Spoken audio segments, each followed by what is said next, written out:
Hi, and welcome to Mission 1 in my playthrough and lore commentary on the Brigmore Witches, the second Daud DLC of Dishonored. I already played through the Dishonored main game as well as the Knife of Dunwall, so if you want, you can go back and watch those.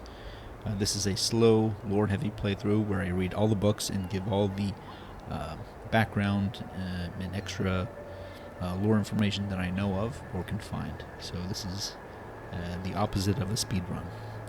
Alright, let's get started.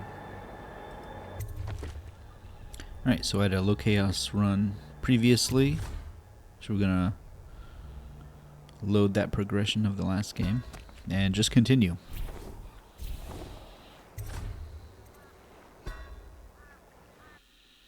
Daud's hideout. Troubled sleep. You've been ill at ease ever since you assassinated Empress Jessamine Caldwin and aided in the abduction of her daughter Emily. He knew. The black-eyed bastard knew that when my blade stilled the Empress's heart and delivered her daughter to the Lord Regent's men, everything would fall to pieces. He watched me do it anyway. And now the world's gone mad. Plague grinds the city down. Corruption rots. A mad killer roams the streets by night, seeking revenge. The overseers have stormed my hideout in the flooded district, and I'm in a strange duel with a mad witch named Delilah for the fate of the Empire. I'd say I was being punished, but I know that the world doesn't punish wicked people. We make our choices and take what comes. And the rest is void. I can't say I wasn't warned.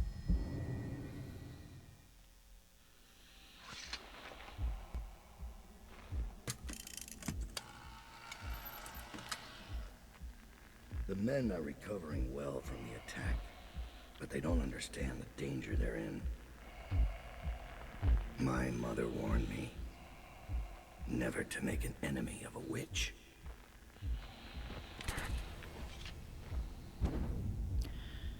Alright, so in low chaos he chokes out the guards, and in high chaos he kills them, as you might expect, even though it's a dream sequence. Here to settle our debt. You understand, I won't make this easy for you. So the key to defeating Corvo in this sequence is just keep moving, hit him, blink away, because if you're on, especially if you're on the highest difficulty, one hit and you're dead. So I'll be honest, I had to do this a couple times before I got it, so.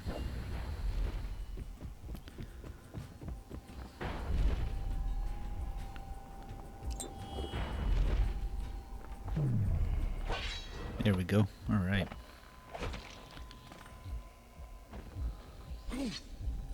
And that's one of the special actions. So we wake up with the overseer drapes still hanging all around us from the last game. What is it? Thomas has returned with the information you requested. He's waiting for you below. Okay, so there are a lot of books to read here at this first sort of prologue section. And some money and a phone charm. And there's a... Oh no, wait. First we want to read the note from Billy. There we go. Daud, no need to waste breath with apologies or excuses. You taught me that. All I can say is that as soon as I left Dunwall, my head felt clear, maybe for the first time. You told me once that people like us burn hot, then burn up. We don't get a chance to start over. No long days in the sun. But I know you, Daud. Despite all the blood on your hands, you've been stashing coin. No one does that if they're not holding on to something. You've got some kind of plan, some hope for a new life. Maybe you knew, maybe you didn't, but that's what you gave me when you let me walk away. The one thing you said that wasn't possible, and I will never forget that. When the time comes, and it will, I hope you're watching close so you get that chance too. I left a book for you. The world is big, bigger than I knew. There are lots of places where an old man like you could disappear. Billy. So if you let Billy go from the last mission, this is what you get. Ports of Call. Excerpt from a guide to port cities across the Empire of the Isles. Potter's Head, Bristol, a small town, but the locals are charming and the ale is unmatched. Be certain to visit during the month of winds for their pennant festival. Dunwall, Bristol. Notes on the capital city could fill a dozen such volumes. All delights exist in Dunwall if you've got the coin, and all miseries if you're broke. Unless you're well connected through someone in Dunwall Tower, one of the key families, the City Watch or River Patrol. Make sure your permits are in order. Otherwise, you're likely to have your cargo seized by the port authorities for any reason they care to concoct. Kilkenny Morley. While the harbour master here is particular about the kinds of goods you're carrying, the rest of the town is more lax. Be sure to visit the Inn on the Rock for the best mutton stew in all the Isles. Yarrow Tivia. The cold here will snatch the breath from your lungs, but it is met in equal strength by the civility of its well-mannered citizens. The cozy taverns are kept warm by their famously crafted iron staves, though the northern food takes some adjustment. Bejeweled aristocrats laugh and drink, side by side with the weathered, leathery-skinned farmers, clapping one another on the back until the dim hours. It is hard to make a friend here, or to truly understand the world-view of the native-born, but once you do, you'll have a friend for life. Calero Serkonos. The city is crowded in the warmer months, and for a good reason. You'll find yourself shoulder to shoulder with scantily clad locals and foreigners on holiday, pale skin burned pink by the sun, which somehow seems larger and brighter in Serkonos. The food in Calero is a shining example of Serkonan cuisine, and there is always music, always dancing. Hand-rolled on the steps of tobacco shops, the cigars are of course fresher than the ones you've had shipped to other parts of the empire. Karnaka, Serkonos. The jewel of the south at the edge of the world. The city is bustling with industry, after a wave of settlers from Morley and an influx of wealthy trading companies from Dunwall. Everywhere you go in Karnaka there are new ideas, hybrid forms of music, groundbreaking theories of natural philosophy, and even extravagant delicacies made by mixing ingredients from all the known cultures. The locals work tirelessly for their coin, welcome the elite from across the Isles.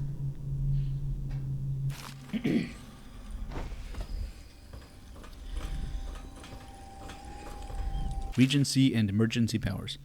In a time of political upheaval, there are provisions in place for a staged transfer of power, designed with three goals in mind. The first is the minimization of incentive for coup. There is no predetermined person or position within the government that is scheduled to take on the mantle of regency during a time of crisis. Instead, a regent is chosen by parliamentary accord. This serves to avoid promoting a path of derelict ascendancy, and to discourage those who would scheme for such a turn of events. It is the assumption of our governing documents that such a legislative body will always have the wisdom to see through would-be usurpers. Yeah. The second is the assurance of stability for the commons during and after the transitional phase. During an interregnum while a regent rules the land, there are categories of laws and decrees that cannot be altered without a majority vote from Parliament. Thus, daily life for the people will not change dramatically when during the time of regency, or shift drastically once a proper heir takes up the throne.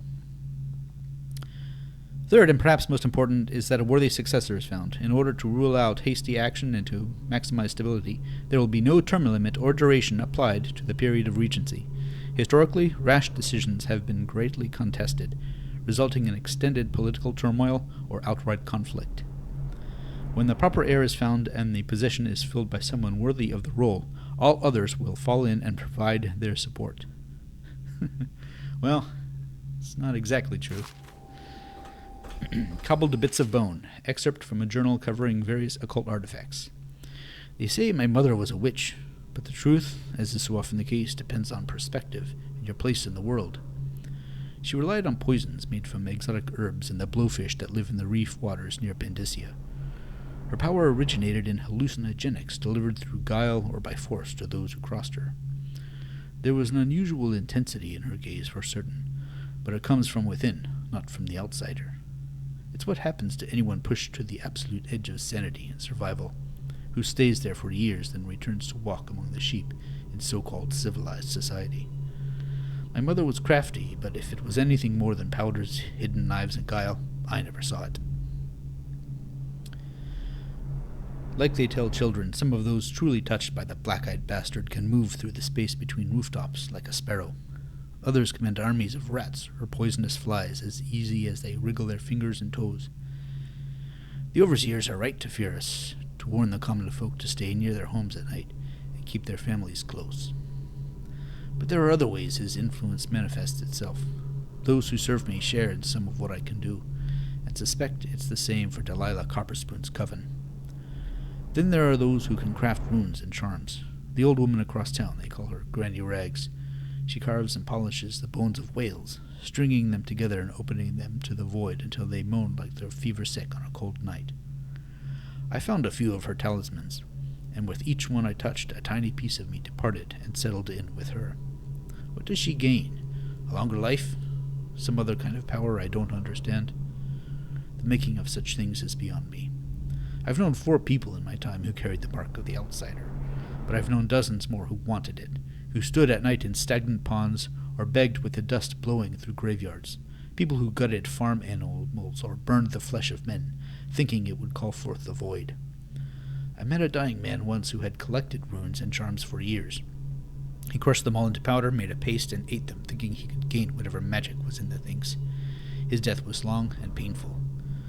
I also knew a woman from Karnaca who would trade for charms and other bits of whale bone. She cracked them apart and fused them back together, then sold them.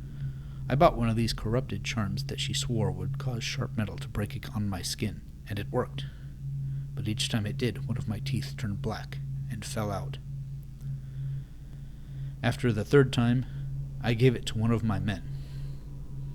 Now, when he smiles, it's all bleeding gums, and I wonder what parts inside him are turning black. Sometimes I ask myself, without these gifts, would I be a man to fear?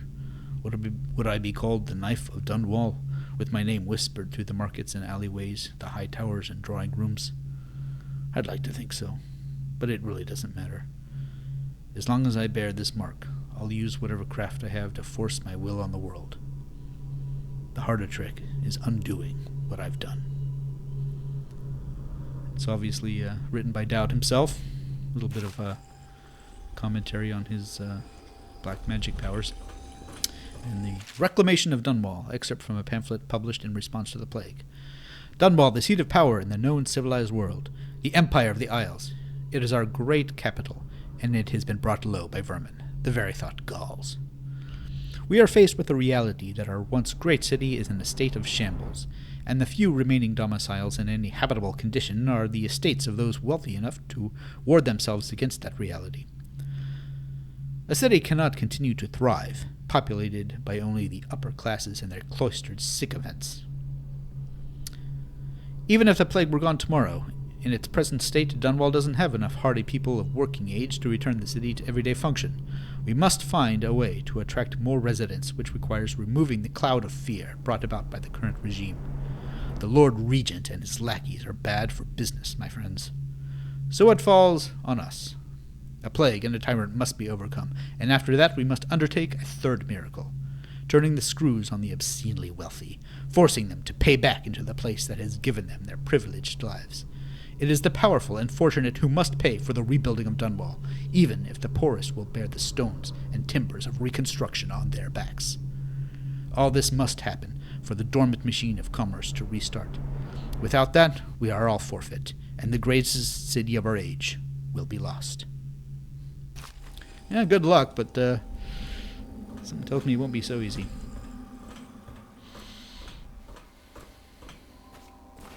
Begging your pardon, Daud, but I don't think it's safe to leave these overseers holed up in the refinery. It's a new game now. They know where to find us. We just have to make them afraid to. So if you spared the overseers in the end of the last game, you'll see they're now being led away to be held a prisoner in the refinery. If you don't, they're not afraid to die for their 7 strictures. You see a pile of bodies. No. But the men who give the orders are a different breed. All the same, I'd better give them a hand, just in case the prisoners try anything.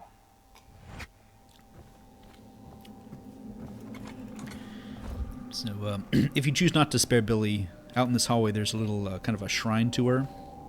It's got her... They say he let Rothwild live. Is Daud getting soft? Uh-oh, here we go again. Not coming back anytime soon. You should spend more time thinking about your form. Yeah, you'll see a little shrine full of her possessions. Royal Spymaster. We read this already, so I won't read it again, but I'll just scroll through here. So if you want to read it and pause it, you can.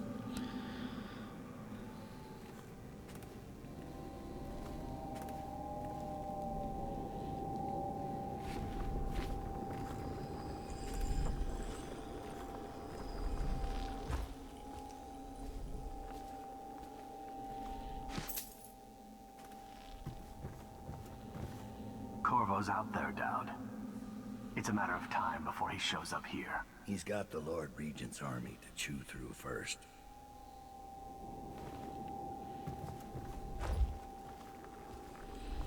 Taking prisoners is exactly the sort of thing I'm talking about. You don't have to remind me. It's Billy's doing that the Overseers found us. That wasn't Daud. Daud should have caught it. And now witches? He's not the man he was. Quiet. Daud. Ever Hello. vigilant, I see. Are we leaving soon to Brigmore? Interesting times, gentlemen. Overseers in the flooded district. Witches abroad in the city. Traitors in the ranks.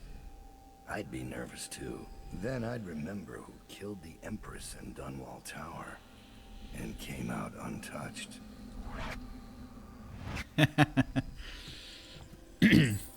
The Knife of Dunwall, A Survivor's Tale.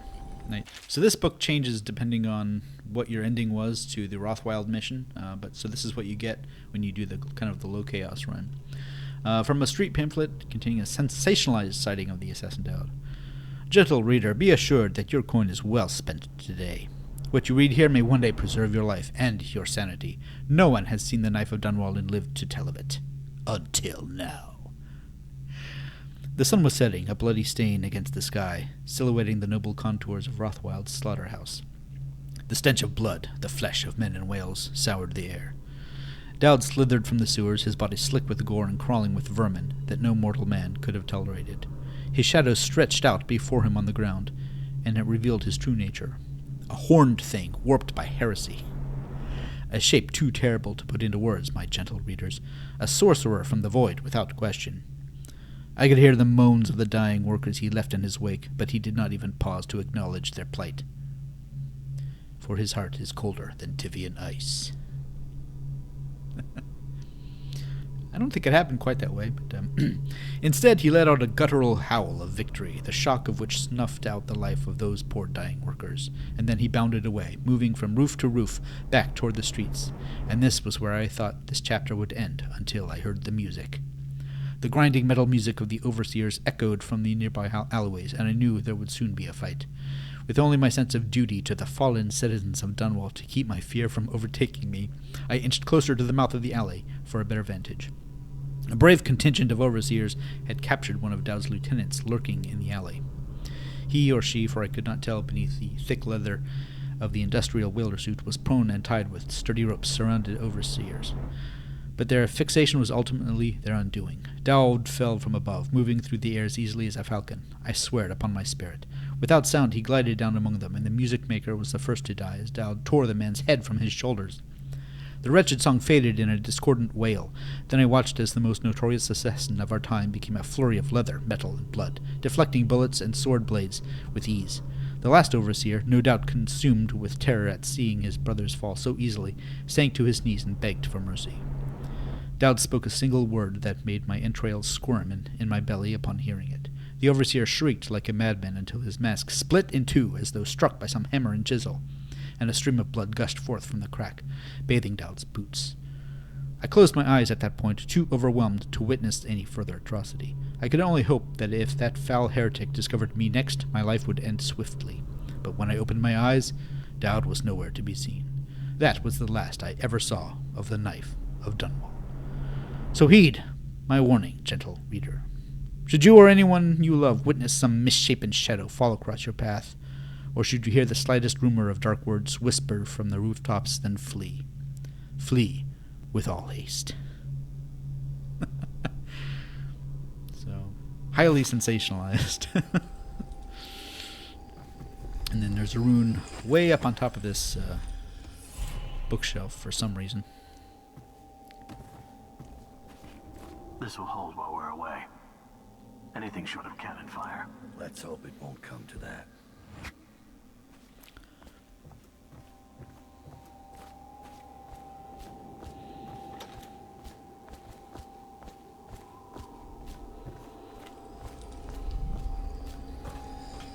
I've made a mess of the access ways, but it had to be done. If I come back, I'll take it all down. We'll be back. And then you can burn those Overseer drapes while you're at it. Burn the curtains. Another rune here, and we got our gear.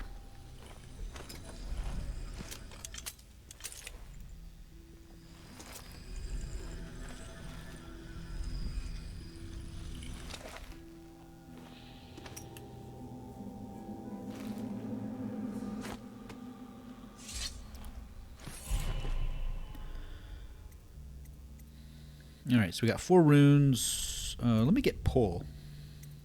It's actually pretty... Although I kind of want agility too. Well, for number 2, agility 2, you just move faster, which is useful, but I want to loot some things from some of the cells in the next mission, so we'll get that. And bone charms.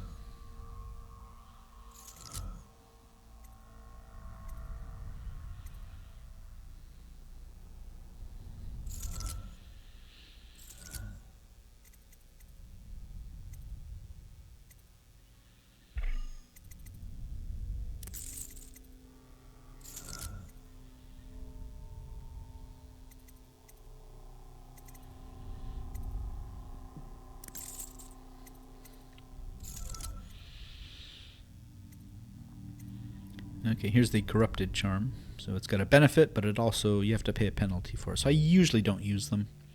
They might be useful in certain situations.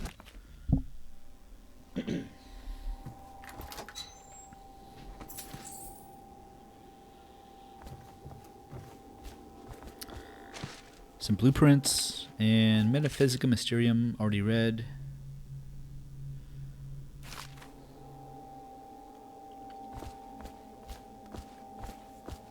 Isle of Sarkonos, also already read.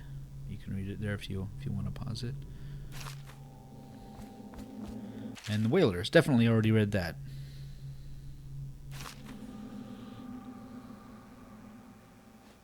Thomas finished his scouting run.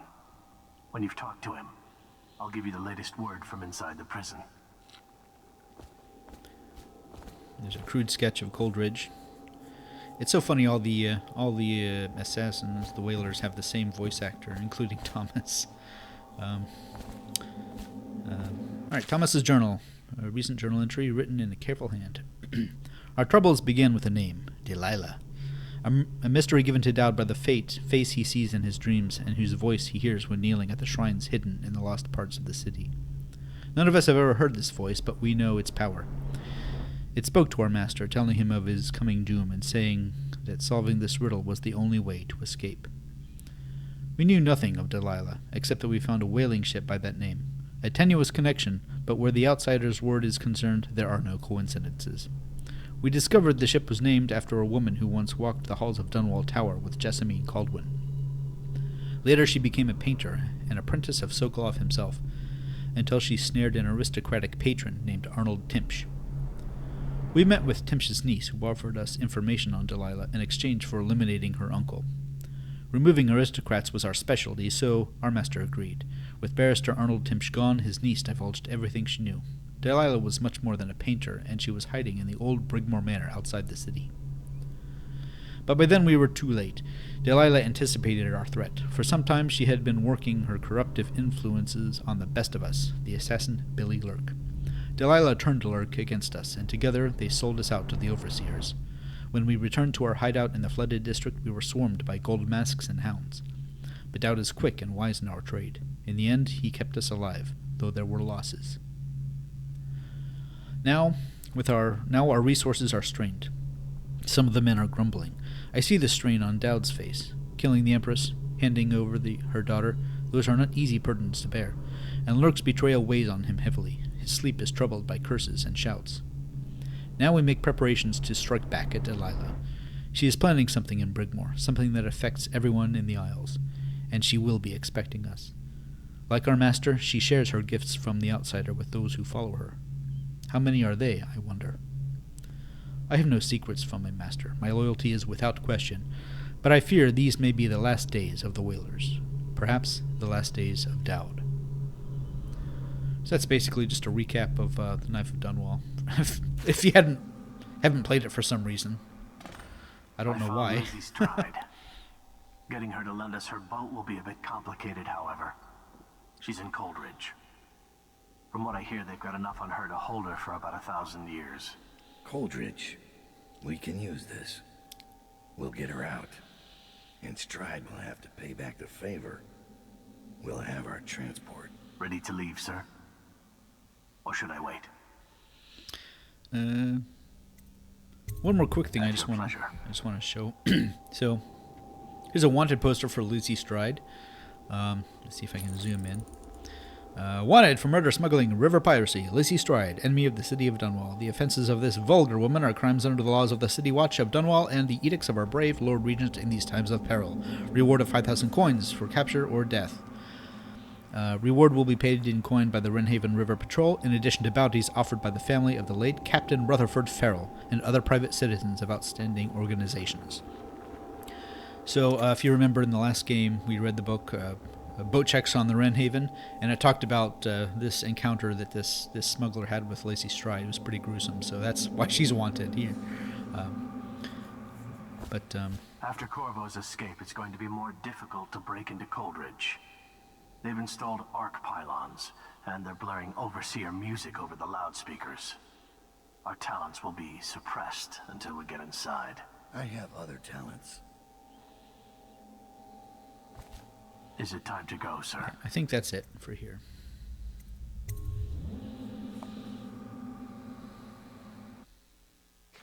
Okay, I think that wasn't really a mission. It was more like a prologue, but there wasn't a whole lot to do. I did manage to defeat Corvo in the dream. Found a couple of rooms and a charm and some money. Not a whole lot. I don't have a lot of money. Stay of execution for Lizzy. You need Lizzy Stride's boat to reach Delilah's stronghold at Brigmore Manor. Unfortunately, the leader of the Dead Eels gang is locked up in Coldridge Prison, and you've got to break her out. Delilah doesn't leave Brigmore Manor anymore. She doesn't have to. Which means I have to come to her. The manor's upriver, far out past the quarantine line. I'll need a ship. I've lived in Dunwall's underworld a long time. I know the players. Gang leaders, madams, corrupt officials. But what I need is a smuggler who knows the river, someone I can trust. It's a reflection of Dunwall. Or perhaps myself. That after all these years, the best choice I have is Lizzy Stride. And Lizzy Stride is in jail.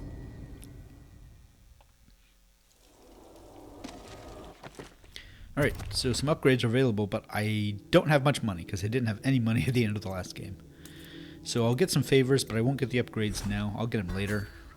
Overseer Daud, Disguise, some rune and a requisition, so some loot, and I'll buy some sleep darts, but we'll save the upgrades for the next mission, I think, when we can afford it. Alright, let's go. This should get me in the front door at least.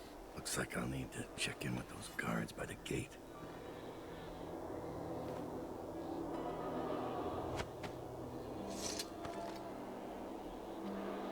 Alright, so if you can get close to those guards without them seeing you, like sneak up from behind, they have a little bit of conversation. I don't know if I can from the front. They just talk about Corvo escape, but they still haven't repaired the gate and the bridge and all that stuff. And you can hear the Overseer music being played over the loudspeakers. But for some reason, it doesn't penetrate inside, which is good for us. So let's talk to this guy. About time, Overseer. We sent for you hours ago. There was a problem with the waterlock. Fine. Listen up. The incident took place in the interrogation room. Cross the yard and keep going straight. Anything else is off limits.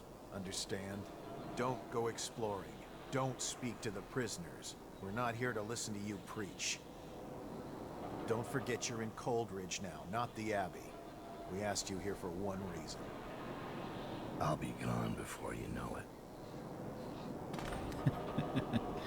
it. So if you've forgotten, there's no love lost between the Watch and the Overseers. They do not like each other very much.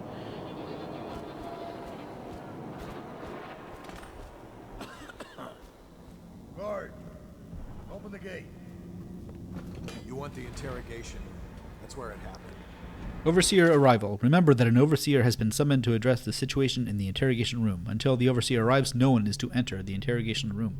The prisoner cells are off limits to Overseers and other visitors. No exceptions.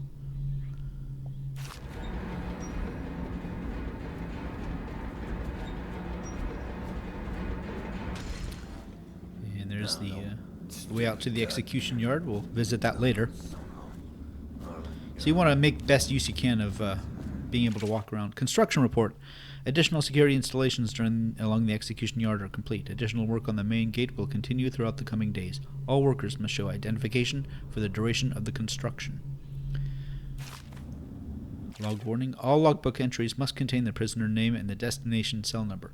The logbook is in the guard booth between Section C and D. Do not neglect to log every prisoner transfer. Failure to do so is a punishable offense, like the loudspeaker says. Execution notice. Attention! Executions of personnel responsible for enabling the escape of the former Lord Protector will continue today. The execution yard remains off limits unless otherwise specified.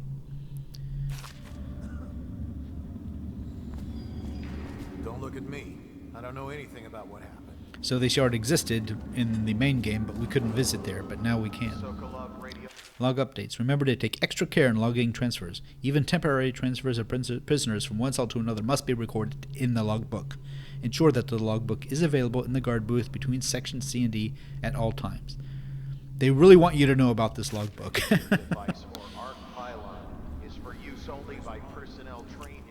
And there's some dialogue we can listen to up here. No one knows what actually happened. Didn't they do it? Hammered drinks and he chose a bad day to sleep in.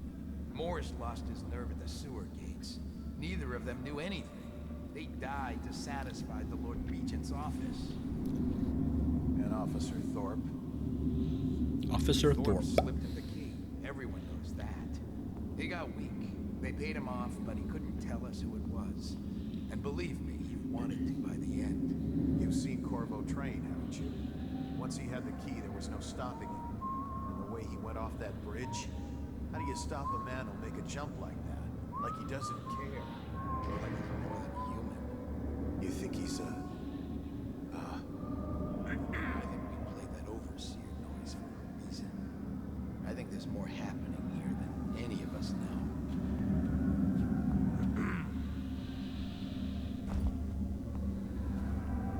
Why is no one making I'm not saying it would be easy, but I could do it once the cell doors open. You? How? In the first rush, I take 2, 3, before they get their swords out, pick up their pistols. I'm a good shot. How? I'm better than most of the people here. It's a fact. If I keep moving, I can take the rest one-on-one. It'll be bloody, but it's doable. Sounds like a challenge. If the fight even starts, you'd be finished. When that alarm goes, your odds are just about 0. Me? I just keep quiet. Slip by when no one's looking. Take as long as it takes. Either way, you'd have to be lucky. And a complete madman. This mask won't You'd have to fool be an arc Corvo, pylon. in other words. Right, here's Section B, where Corvo was. Section B will remain closed until the conclusion of the investigation into the escape of Corvo Atano. Prisoners have been moved into the cells on the other side of the prison. So we can't visit there. That's where Corvo escaped at the beginning of the main game. Are the men's... You're not cleared to enter this restricted area. So that shouting we heard earlier, we'll visit who that is in a little bit. Maybe you can tell already. Just go to the interrogation room. See for yourself. There's a bone charm over here in the corner. Just look for the purple light. Across the yard and through the door. It's in the interrogation room. Don't forget, the rest of the prison is off limits. Don't get caught wandering around. Right. We are definitely Better gonna make a pass over here. wander around, but try not to get caught. I can't let you through here. Understand? The Hatters. Keep the Hatters away from the eels. The one in Section D, Cell 11, tried to attack that former dead eel leader again. We can't afford any additional investigations or mistakes right now, so keep them apart. So one of the Hatters tried to attack one of the eels and had to be moved. So here's the interrogation room. Is that it? And the charred remains of a witch, and if you listen carefully, you could hear some Getting sick. So move them out.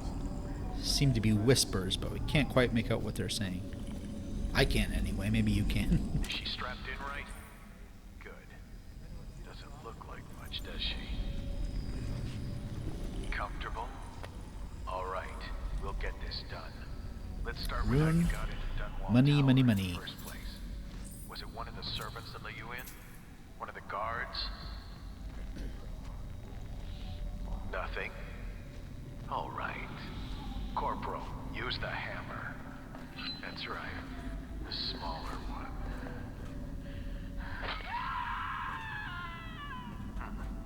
Can't really tell if she felt Don't that. think there's anything up here. Don't want to break anything. Let's try again. How did you... Wait. You hear a kind of ringing in your ears? What's happening to her face? Is she going to... Oh no! Oh no! Shoot her! Shoot her! All right. Interrogation log 425. Excerpt from interrogation logs at Coldridge Prison, month of nets. Prisoner 354A-9123. Goal: location of collaborator and theft of goods. Method: heated metal bolts applied to feet. Outcome: promising response at first, but the subject lost consciousness due to shock. Prisoner 657C-7619. Goal: confession to vandalism. Method: sleep deprivation. Outcome: disorientation. Subject falsely confessed to crime as well as other unrelated acts. Prisoner 874A-1713. Goal: location of weapon cache tied to attacks on river patrol checkpoints. Method: water tank. Outcome: tank mechanism malfunction. Subject drowned. Oh. Prisoner 4112B-7835. Goal: name of conspiracy organizer. Method: engagement with phobia. Spiders. Outcome: subject divulged the information before the hatch to the spider basket was even opened. Oh, you delightfully Orwellian fellows. Okay.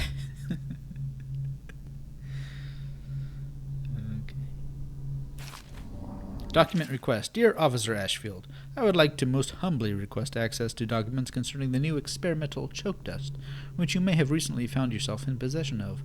I understand this is a delicate subject matter, and I assure you every precaution will be taken with the documents to ensure they remain confidential.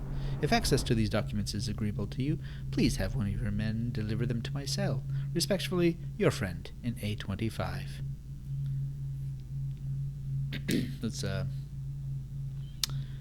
collaborator of some kind. Transfer orders. Lieutenant Wright, the hatter we brought in was trying to stash this loot in the canal when we busted him. Looks like he's the one who hit Lord Bryman's carriage a few nights back. Savori is not named as accomplices, but he will once he gets his turn in the interrogation room. Document everything, and then deliver it to the Lord Regent's office, and make sure none of it gets lost along the way, or it's both our heads. Ashfield. Well, I made sure it got lost along the way, so don't need that. Okay, I think that's everything in the interrogation room. You see what the witches do to the environment when they go crazy.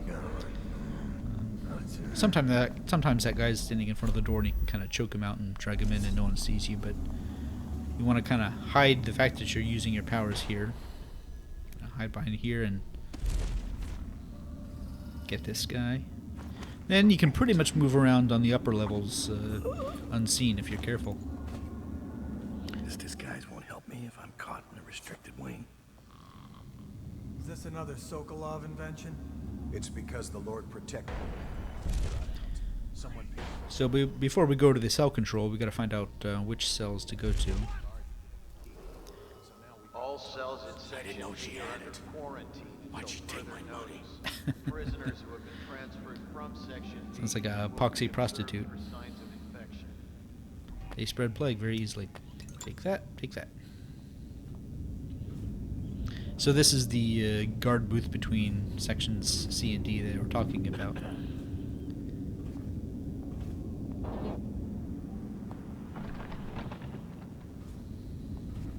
Where's Harold? He's not in his cell. Check the log. We've been moving people around to make room for the politicals. This never happened under the Empress. Someone will hear you. And it wasn't easy with the Empress around. She'd hold inspections with the Royal Protector trailing after her. I wish we'd taken care of him. He knows our faces. He could come back any time.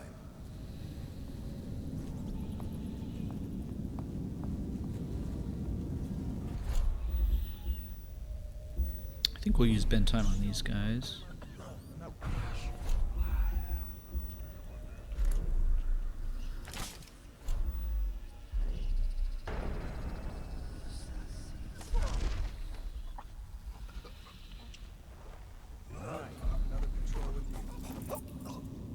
now we got the post key that lets us get through those doors.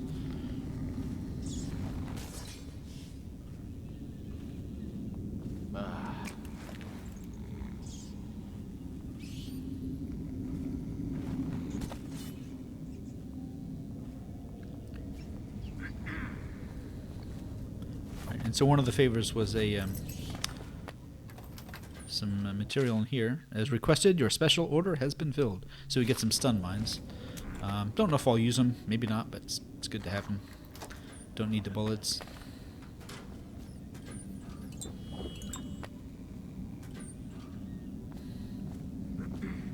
So you're essentially just buying arc mines. It's a fancy way of buying arc mines. Okay, Winston Fogarty removed. Elizabeth Stride moved to A21.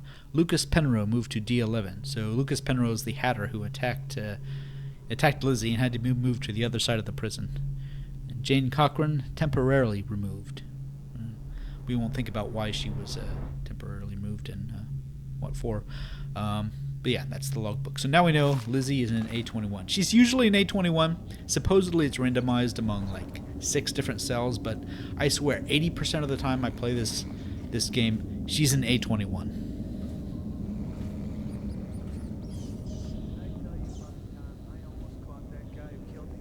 You're such a chopper. It's easiest if you're going to take out the guards to start at the top and work your way down, because it's easier for them to look down than it is up, so might as well start up here and take him out slowly top down. Most of these cells just have either nothing or they have prisoners. A few of them have small bits of loot that you can get.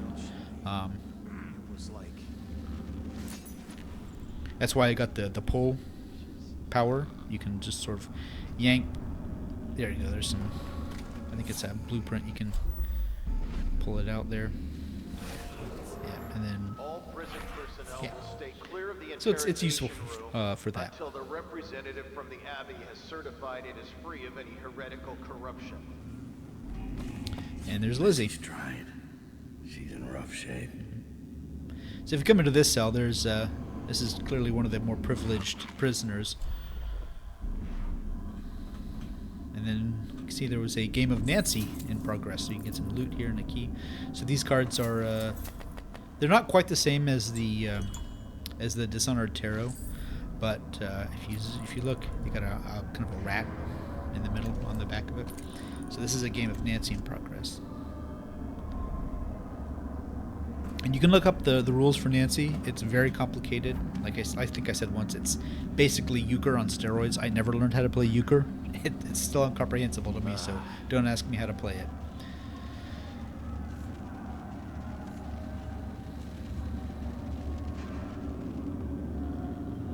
Always wait for these guys to start walking. Then you know which way they're going to go, and they're not about to start moving. So you hear that, the snitch, that's that guy in A25 that we read his note before. He's telling on us. So you see that purple there, there's a corrupted charm in that cell. So that tells us that, what is it, A10 is the cell with that. Get those starts. So A21 and A10 are the cells that we kind of want to open up in the control room. And some of these prisoners, if you open their cells, they'll run and create a distraction. But if you're doing a full stealth run, maybe that's not what you want to do. But it's an option.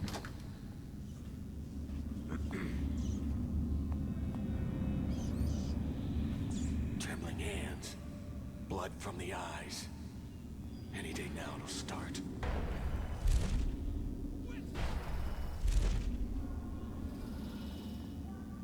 Did you hear Morris was dragged off by the overseers? Again? Magic nonsense? This guy has horrible luck. This Morris guy. He's always getting dragged off. This controls all the cell doors. Right. Procedures following the escape of Corvo Otano. Excerpt from a case study intended for prison wardens. Following the escape of Corvo Otano, the council appointed by the Lord Regent has decided it is of the utmost importance to increase security measures at Coldridge Prison.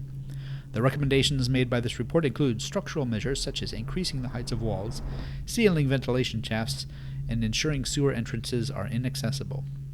Additionally, staffing at the site must be increased to thoroughly cover all exits and maintain observation of all major corridors. Special addendum. In addition to the new measures outlined herein, the Council has consulted both the Abbey of the Everyman and Royal Physician Anton Sokolov, who is also head of the Academy of Natural Philosophy, asking for guidance and equipment in the handling of those cases which are more exotic in nature. While we have dismissed reports of the supernatural in the past as old wives' tales and lunatic hearsay, recent months have convinced us that there are matters afloat that we do not fully understand. As such, prison executive personnel are encouraged to welcome the presence of both the overseers and anyone working under Sokolov's technical expertise. Cell control system reference: number 1, first set the tumbler to match the cell section number, letter. 2, set section and third tumblers to cell number. 3, pull lever to confirm selection. Ensure that each cell opening request and selection are verbally confirmed. Investigate and report any suspected malfunctions immediately. Okay. And then what's this? Log updates. Remember to take extra care in logging. Okay, yeah, we already read this one. They post this all over the place. Okay, so now we need to open up Lizzy's cell. A21. And let's also open up that one with the bone charm in it. Okay. And finally up here, if you blink up here, there's this. If I can get there. Okay. There's this little area here. There's this cache and escape plans. Escape plans. When you hear the alarms in the courtyard tonight, make a break for the front gate. Jump from the bridge and swim to the sewer entrance. You won't get another chance now that the Empress's assassin has escaped. Watch out for the rats. So some people have said, I've read that they think this was meant for Corvo for his escape, but that can't be because it says the Empress's assassin has escaped. So even though he was accused of it, it wasn't actually him. So it can't be from the Loyalists. It's someone else who was escaping. It was someone who wanted to escape after Corvo did. I don't think they succeeded because they didn't come and take all this loot that's in this crate here. So, and so we got some money. Sleep dart, and the Royal Protector's Naval Commendation. So the developer commentary they've said is that this was supposed to be given to Corvo when he got back from all the islands looking for a cure for the plague, but it was confiscated by the Watch when he was arrested, so he never actually got it. So that's why it's in the loot here.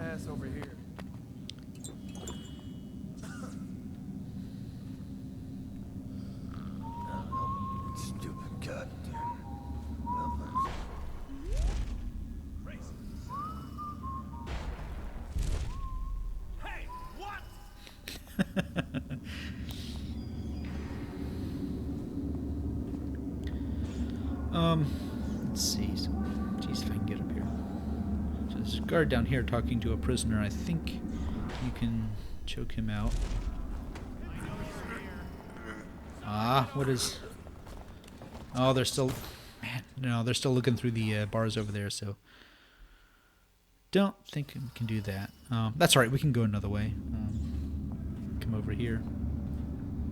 I just wanted to show one very special prisoner. If you did the non-lethal option for Timsh in Knife of Dunwall, you can find, come down here, a very familiar face. Look at that. It's Timsh. He's in prison. Are you a god? No. Come up here and listen to his dialogue without being seen. Have to do is trip the mechanism to open this cell. Anything you want will be yours. There's been a terrible mistake, and once it's been no corrected, kidding. I'll control half the city. Please pay attention. Who are you? A kitchen worker? A groundskeeper? This is the chance of your miserable lifetime.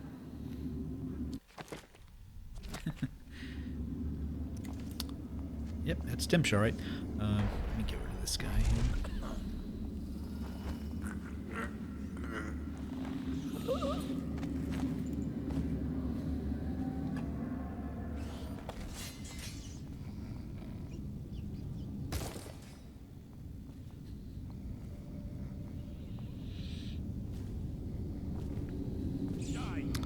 Wondering if I should go for that guard on the other side, or if I need to.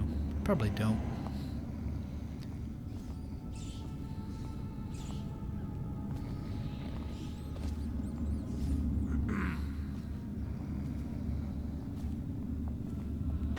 Rat! Damn you! Think Corvo's running around the city in a mask, executing people he doesn't like.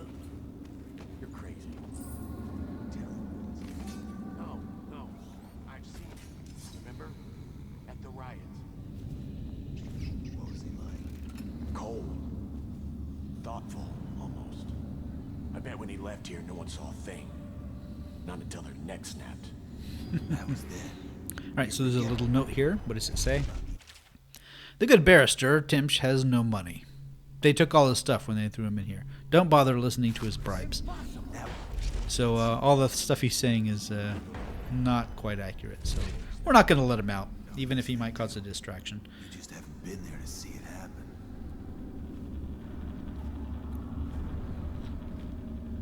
So before we get... Whoa, whoa, whoa. Alright, that was close. Before we get Lizzy, there's one more thing I want to do. If I can. Whew.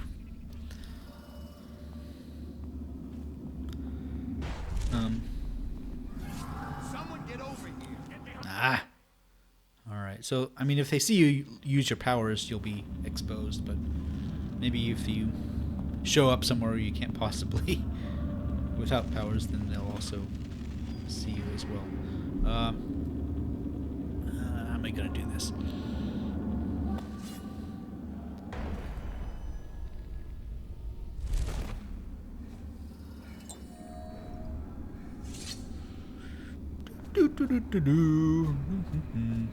Alright, I'm safe. They didn't see me.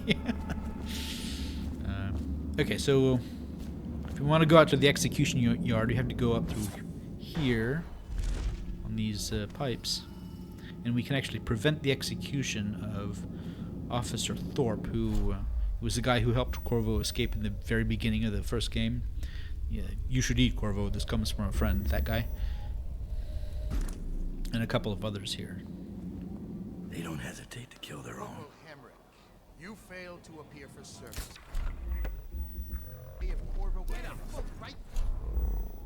Of course, you can't use your powers out here because the music is playing, but if you prevent the execution, they'll scatter. And because it's off limits to the other guards, they won't come out and investigate.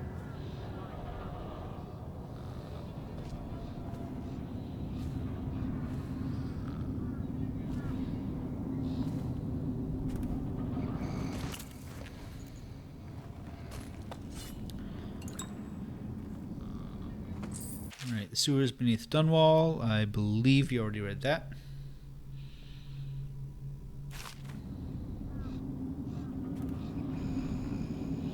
And there should be a bone charm down here somewhere. So this is Officer Thorpe, and if you don't know the location... That's all I can do for you. It's little enough, I know. Yeah, I'll so just if wait for the shift change and make a break. yeah, if you don't know the location of Lizzy from the logbook, he will tell it to you as kind of a thank you for saving his life. There's that bone charm. But since we already know it, he doesn't have anything to tell us. I think these other guys just cower. Yep. So that's a special action you can do if you save Thorpe and these other two guys who were accused of helping Corvo escape.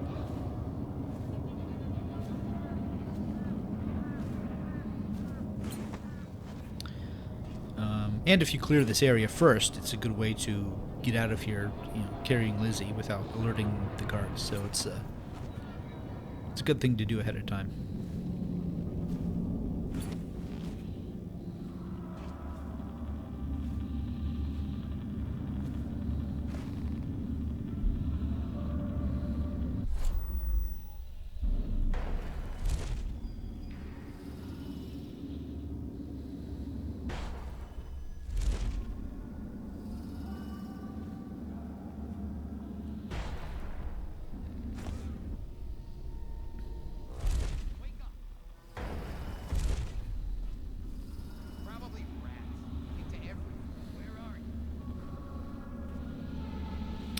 And before we get Lizzy, I'm going to go this A10. Get this charm. This better be worth it. I love that. And the other cells have like little bits of loot in them as well. I'm not going to bother going after them. When I find you, it's gonna be bad. I don't think it's anything lore worthy. But here's Lizzy's cell. Wake up, Lizzy. I'm not telling you shit. Wait. Who? Down. Is that right? Whoever sent you, I'll pay double. I've come to break you out. You can owe me the favor. What kind of favor? Doesn't matter. You'll be dead in another day here. What kind? It's just a boat trip. Upriver. Past the blockades. Then you're out of luck. My boat, the Undine, now belongs to someone else. My second-in-command double-crossed me and took it. A little shit named Edgar Wakefield. It's a situation I'm familiar with. Can you walk? Get me out of this damn thing and I'll fly. I can pay you to get rid of Wakefield. It'll be my pleasure. Come on. I'll just get my tiara.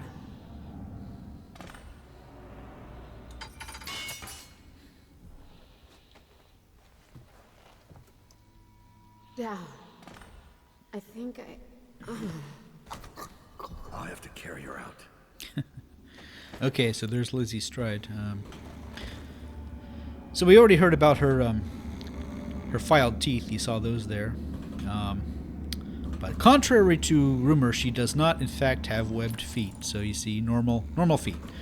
She is the leader of the Dead Eels gang. And so the name Lizzy Stride, Elizabeth Stride, was actually the name of Jack the Ripper's third victim. So that's where they got the name. There's a whole book on Lizzy Stride in the next mission, so I won't say too much about her here. But apparently, according to, again, just developer comments, that she's supposed to be canonically the daughter of Mortimer Hat, aka the Geezer, who's the head of the Hatter gang.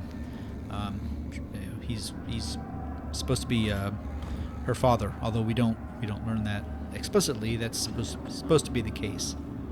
But we'll learn more about her in a little bit. There is one more thing I want to do. There's a couple books in that cell with the snitch, the A25 guy. He's got a couple books in there, and I'm gonna go. Just give me the one chance. Open that cell I'll never and ask anything again. check out those.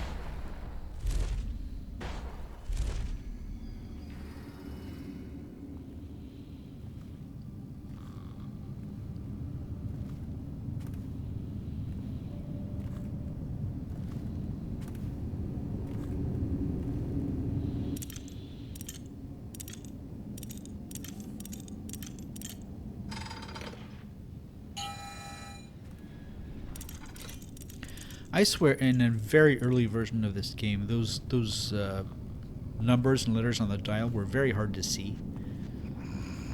I think it was something they actually fixed. But yeah, it was tough to figure out what you were actually doing. I'm not doing it. Not me. When this first came out. If I'm remembering right. I could be completely wrong.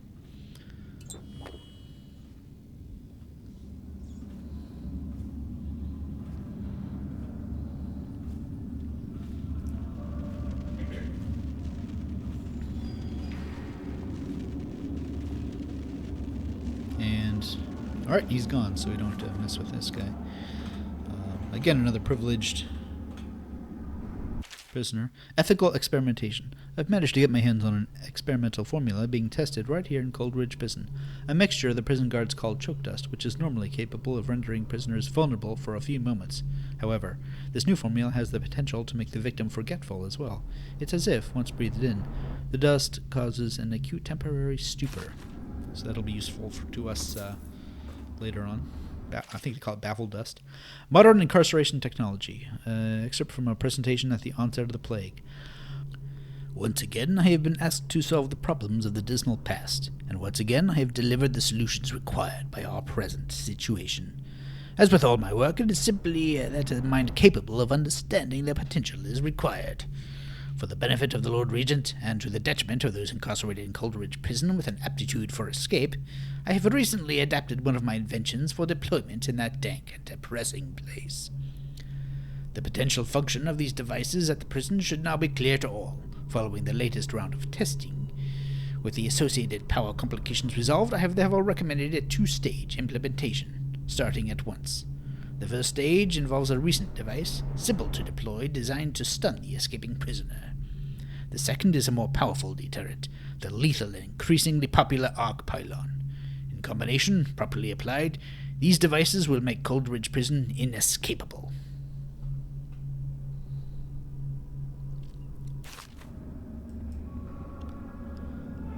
It's some more Sokolov technology. Prisons of the Isles, excerpt from a report commissioned by the Royal Spymaster. The most striking characteristic one will notice when comparing incarceration facilities across the Isles is the outer walls themselves, or in some cases, the lack thereof. A well-known and well-feared prison such as Coldridge, with its long history as the principal prison for the capital city of Dunwall, has a number of physical barriers to keep prisoners from escaping or even attempting escape. Coldridge is housed in a single formidable structure, many stories tall, with tightly guarded gates and a tiny individual that keep the prisoners separate, minimizing collusion. The prison is dominated by its high gray walls, and as of late, new technologies have been tested for deployment there, further adding to the security. The height of modern incarceration, it's virtually unthinkable that one could escape from such a place. We've done it twice already. Contrast this with the prisons of Tivia, located in the tundra at the center of that nation-state. At some of the labor camps in Tivia, there are literally no walls. A prisoner exhausted from hard labor and without tools is unlikely to survive the harsh climate or the hungry packs of hounds that rove the frozen wastes. In fact, Tivian prison authorities make it known that any prisoner is free to leave at any time. In all of recorded history, no one has made the remote walk across the snow and ice to the nearest city. Interestingly, those who leave are not pursued. They are considered free people, having effectively served their sentences. Later installments in this series will cover the mines of Serkonos, where prisoners must work in order to survive, and the coastal island jails of Morley, surrounded by bitterly cold waters that are filled with ravenous hagfish. Tivia sounds a bit like Rura Pente from Star Trek.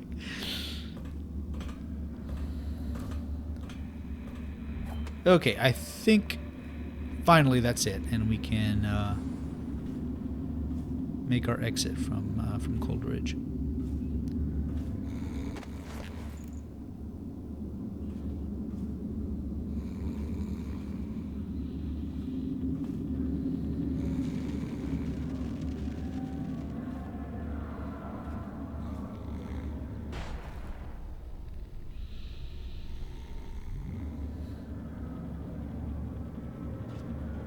Keep your eyes open.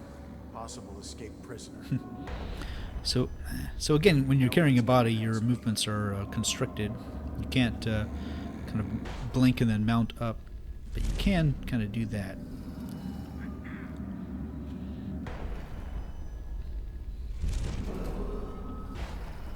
All cells in Would be or under quarantine until further notice. Prisoners who have been transferred from Section B will be observed for signs of infection.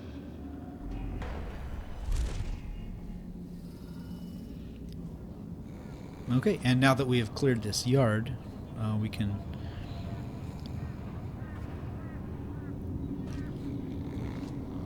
use the, there's a little ledge we can walk over to make a stealthy escape.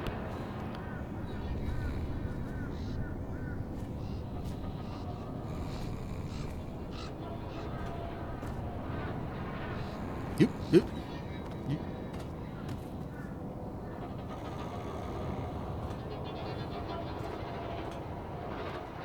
Aw.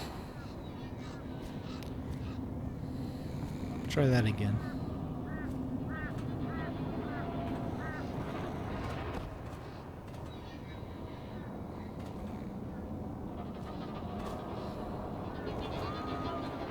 And try not to get seen by these guys on the outside here.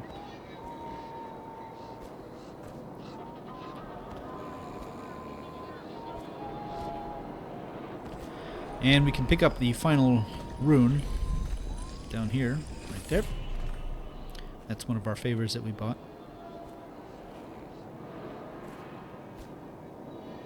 Alright, let's go. Leaving the same way that Corvo did. She's beaten, but not dead. See that her wounds get attention. It will be done. All quiet, sir. Ready to go. Mm-hmm. Let's go. Alright, that's the first mission. Hey, no kills, no detections. Alright. Special actions, maintain the disguise, so no one saw us use it. Learned about the interrogation and stop the execution of the guards who helped Corvo. Got most of the coins. All the runes, all the bone charms, no shrines. Alright, it's a pretty successful mission. Yeah. So hopefully that was entertaining to you. Yeah, I guess we'll go ahead and pick it up in the next mission. That's a kind of a long one, so I can pretty much guarantee it's going to be at least a two-parter. So, yep. Hope you watch the next one too. All right. Thanks a lot.